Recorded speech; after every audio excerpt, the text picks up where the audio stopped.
Salam IKA Lemhanas. Seperti kita ketahui bersama, tanggal 23 Agustus 2025 akan dilaksanakan Musyawarah Nasional kelima IKA Lemhanas. Salah satu agenda penting dalam Munas kelima ini adalah pergantian ketua umum. Oleh karena itu, IKA Channel dan majalah New Telstra sebagai media official IKA Lemhanas akan menampilkan 5 tokoh terbaik bangsa, putra-putri pilihan yang akan mengemban amanah sebagai Ketua Umum IKA Lemhanas masa bakti 2025-2030. Kelima calon ini bukan hanya alumni terbaik, tetapi juga pemimpin berprestasi di bidangnya masing-masing. Mereka adalah figur-figur putra bangsa yang memiliki dedikasi tinggi terhadap nilai-nilai kebangsaan, integritas, ketahanan nasional, dan siap membawa IKA Lemhanas semakin berperan dalam menjaga semangat kebangsaan dan memperkokoh persatuan dan kesatuan NKRI. Mereka adalah Jenderal TNI Purnawirawan Profesor Dr. Dudung Abdurrahman SEMM, Profesor Dr. Dersos Gumilar Rosliwa Somantri, Dr. Insinyur Mustafa Abu Bakar MSI, Profesor Insinyur Purnomo Yusgiantoro MSc MA PhD, dan Komjen Pol Purnawirawan DRS Togar M. Sianipar MSI. Kelima tokoh ini akan kami tampilkan sesuai dengan abjad dan ada 5 pertanyaan yang sama. Pertanyaannya adalah sebagai berikut. Pertama, apa visi dan misi strategis untuk memimpin DPP IKA Lemhanas dalam 5 tahun ke depan, terutama dalam memperkuat peran IKAL sebagai penjaga nilai-nilai kebangsaan dan ketahanan nasional. 2. Bagaimana melihat posisi peran alumni menghadapi tantangan kebangsaan kontemporer seperti polarisasi politik, disinformasi digital, dan ancaman kedaulatan nasional. 3. Apa strategi untuk memperkuat sinergi antara DPP IKAL dengan DPD IKAL di seluruh Indonesia, serta dengan lembaga-lembaga strategis negara agar program-program organisasi berdampak nyata? 4. Dalam era revolusi digital dan transformasi global, bagaimana cara mengaktualisasikan kontribusi pemikiran strategis para alumni Lemhanas agar tetap relevan dan responsif terhadap perubahan zaman? 5. Apa langkah konkret yang akan diambil untuk menjadikan IKAL sebagai organisasi modern, inklusif, adaptif, dan berkelanjutan, baik dalam tata kelola kaderisasi maupun pengembangan jenjang nasional dan internasional? Dan inilah 5 anggota terbaik IKA Lemhanas yang akan menyampaikan gagasan, visi, dan komitmen mereka terhadap masa depan IKAL yang lebih solid, lebih sinergis, dan lebih berkontribusi bagi Indonesia. Selamat mengikuti dan salam IKA Lemhanas.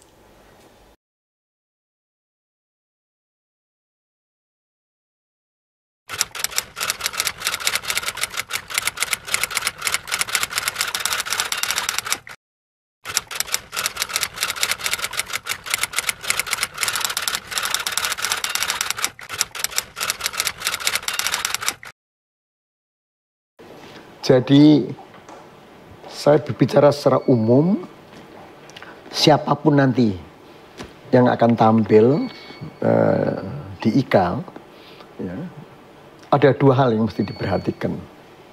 Yang pertama, ya, tentu dia siapapun harus mendengarkan bottom up proses. Di bottom up proses ini banyak pendapat-pendapat dari daerah itu cukup baik. Seperti juga pada tahun 2000-an dulu, itu kita membangun apa yang disebut dengan otonomi daerah. Pada waktu itu sentralisasi, kita diverse menjadi otonomi daerah di mana bottom up proses itu berjalan. Jadi prinsipnya, kalau dia seorang pemimpin, dia harus mau mendengarkan dan didengarkan. Sekarang itu yang selalu saya tekankan pada waktu kami dulu aktif di Lemhanas tahun 90-an waktu itu ya. Jadi kita mendengarkan apa sebetulnya dari bawah. Ya. Kemudian juga tentu yang dari masa lalu kita punya past performance. Ya. Kemudian yang sekarang apa. Tapi kan ada dinamika ke depan yang mungkin dinamika ke depan ini perlu kita rancang bersama ya, antara pusat dan daerah. Pusatnya ya DPP, daerah tentu dengan DPD, dengan alumni angkatan, apakah itu reguler, apakah itu singkat. Nah dari situ ya bottom up proses, top down proses, akhirnya akan ketemu sebaiknya IKAL itu berbuat apa. Karena masa lalu adalah masa lalu, tapi tetap harus kita perhatikan. Kalau istilahnya dulu itu disebut dengan jas merah, jangan sekali-kali meninggalkan sejarah. Jadi kita hormati masa lalu, perjalanannya yang sekarang juga, mungkin ada hal-hal yang bagus seperti ini, pendirian yang ini kan bagus sekali ini apa namanya IKAL, Telstra apa gitu ya, channel ya, it's good. Ya. Nah itu mungkin ada hal-hal lagi yang perlu dikembangkan dan kita juga menekan dari bawah karena memang potensi daerah ini penting sekali dan itu saya kira kalau kita lakukan itu akan membantu pemerintah terutama bagaimana kita mensukseskan Astacita terutama Astacita kedua dan Astacita kelima. Astacita kedua itu adalah swasembada pangan, energi, air, ya, dan blue economic, green economic, dan Astacita kelima itu adalah industrialisasi dan hilirisasi. Dimana kalau itu dilakukan maka ke depan untuk insya Allah 2029 cita-cita pemerintah tercapai yang dipimpin oleh Bapak Prabowo Subianto dan juga untuk Indonesia Emas 2045.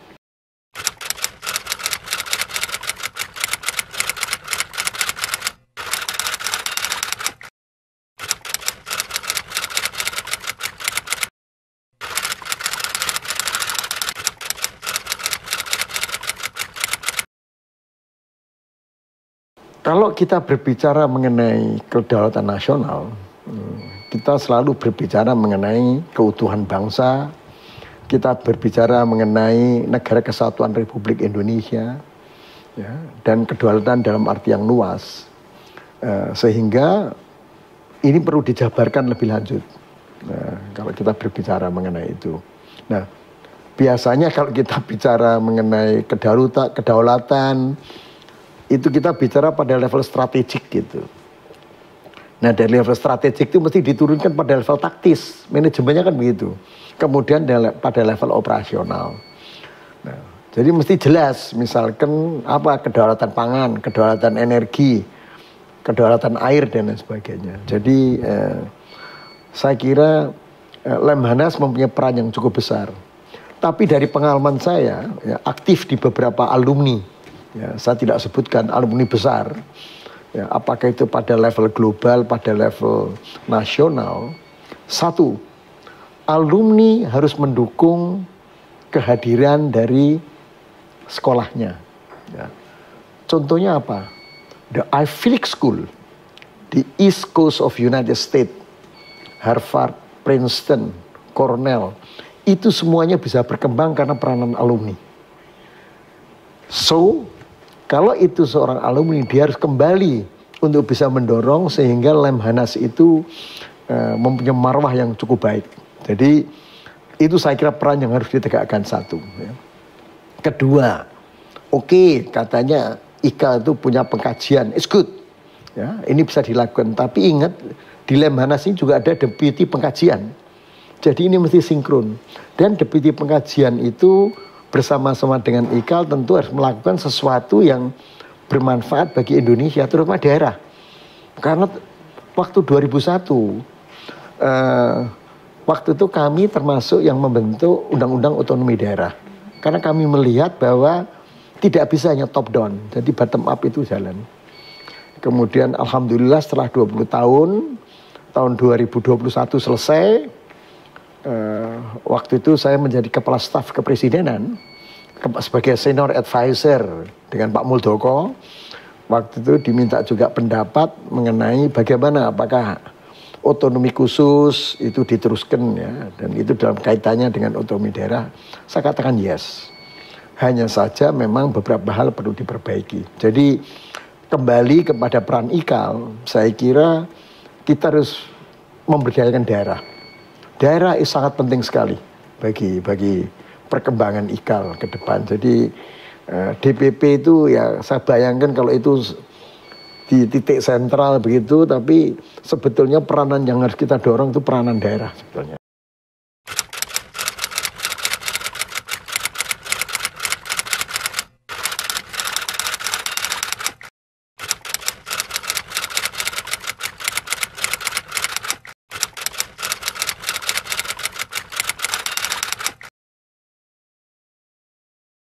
Jadi kalau kita lihat ya, IKAL seperti alumni, ikatan alumni yang lain gitu. Dia bukan institusi ya. Jadi harus bermuara kepada Lemhanas ya. Jadi saya kira peranan Lemhanas dan IKAL ini harus hand in hand gitu.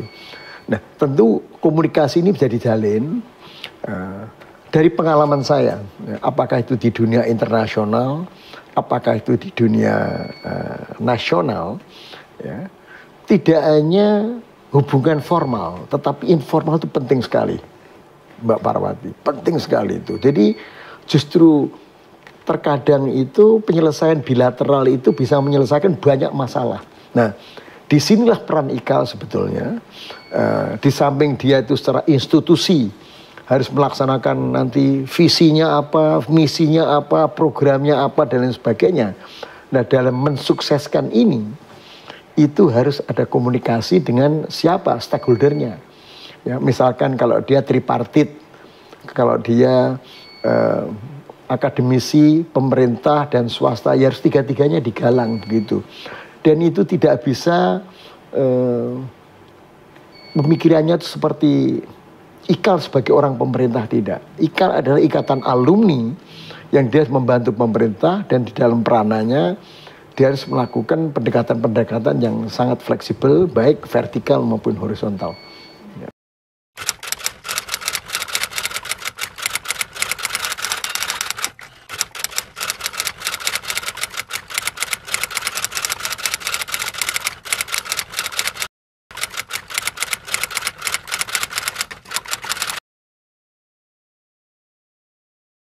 Ini mesti harus disikapi dengan hati-hati. Terkadang kita tuh latah era digital, ya, era AI dan lain sebagainya. Kalau kita yang ada di Jakarta, itu kita mungkin bisa memahami. But looks, ya, Indonesia itu luas sekali. Kalau mungkin di Jawa pertumbuhan ekonominya cukup baik, ya, tetapi di luar Jawa kalau kita lihat ya. Sebagai Menteri Pertahanan dulu saya sudah keliling di 12 pulau terluar. Saya sudah keliling di tempat-tempat yang income per kapitanya rendah. Ya. Jadi kalau kita bicara AI, era digital dan sesuatu yang muluk-muluk, itu harus dilakukan secara bertahap. Ya, secara bertahap. Ya. Sekarang tahapan kita harus bisa menyukseskan dulu konsep otonomi, pemberdayaan daerah. Nah, IKAL juga punya di daerah-daerah kan. Nah, ayo ini harus kita berdayakan dulu. Nah, kalau ini nanti sukses, baru kita masuk ke era digital. Nah, tapi apakah boleh paralel? Boleh. Jadi di satu sisi ini jalan, di satu sisi bertahap kita lakukan. But we gonna have to understand bahwa konsep ini itu tidak hanya ada di Jakarta, tapi kita tuh punya rakyat ya di Papua, di ujung-ujung. Anda tahu nggak IPM kita, indeks pembangunan manusia kita berapa sekarang? Rendah. Kenapa rendah? Pendidikan. Jadi indeks pembangunan manusia Indonesia, Human Development Index itu ada 3.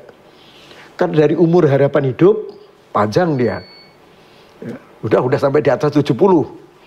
Lalu income per kapita rata-rata sudah bagus, tapi ingat masih didominasi dengan Jawa, ya, tinggi Jawa. Nah, yang satu adalah apa? Pendidikan. Sekarang itu lama pendidikan rata-rata, kalau kita lihat itu belum sampai kepada SMA. Prof Purnomo, kalau di Jawa Iya di Jawa tinggi, tapi kita melihatnya harus secara makro nasional gitu loh. Jadi rendah sekitar 12 tahun, 13 tahun, kasihan.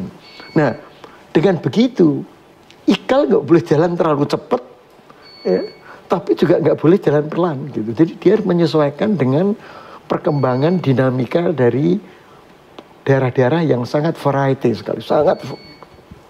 Jadi saya ingin tekankan pada teman-teman di IKAL, ayo kita lihat ya, piece by piece daerah apa yang bisa kita lakukan ya.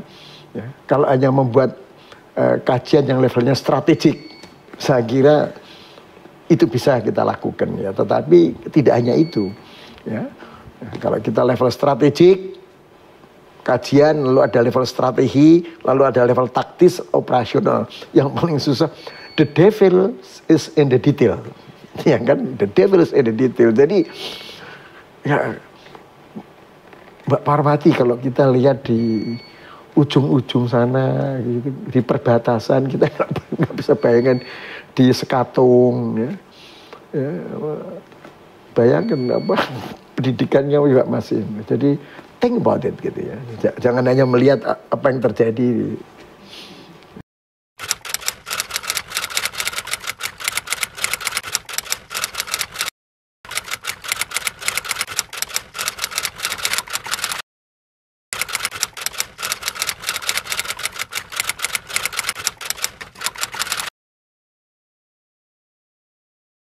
Saya mesti garis bawahi dulu. Saya tidak ambisius jadi ketua umum IKAL. Ya. Kalau itu memang amanah, ya, karena saya mesti tekankan dulu dalam kesempatan ini, bahwa dalam perjalanan saya sebagai pegawai negeri sipil, dari bawah meniti karier, dalam perjalanan saya sebagai akademisi, dari bawah sampai sekarang, ya, saya tidak pernah ya, mencalonkan, ya. Tapi dicalonkan silahkan saja. Jadi saya tidak punya ambisi apa-apa, tetapi saya punya pemikiran memang ke depan ini memang perlu ada konsolidasi antara pusat dan daerah. Karena seperti tadi saya katakan, saya selalu menekankan ini. Ya, karena itu belajar dari pengalaman saya di pemerintahan yang hampir 40 tahun saya di pemerintahan. Kemudian setelah itu saya juga di akademisi, bahwa listen from the bottom. Jadi kita mesti bottom up proses, kita dengarkan dulu keinginan kehendak mereka itu apa sih. Jadi mungkin seorang ketua umum IKAL nantinya, whoever, siapapun deh ketua umum IKAL itu, nantinya tahap pertama dia harus mendengarkan dari bawah. Ya. Nah, setelah itu, setelah dia mau mendengarkan, nah dia baru bisa untuk didengarkan gitu. Jadi saya kira itu prinsip yang dulu juga saya sampaikan di sini, di kampus kita tercinta ini. Jadi saya kira itu penting, saya tekankan, ini pesan saya kepada silahkan siapapun yang ingin menjabat sebagai ketua umum IKAL, ya, siapapun nanti mendapatkan amanah gitu.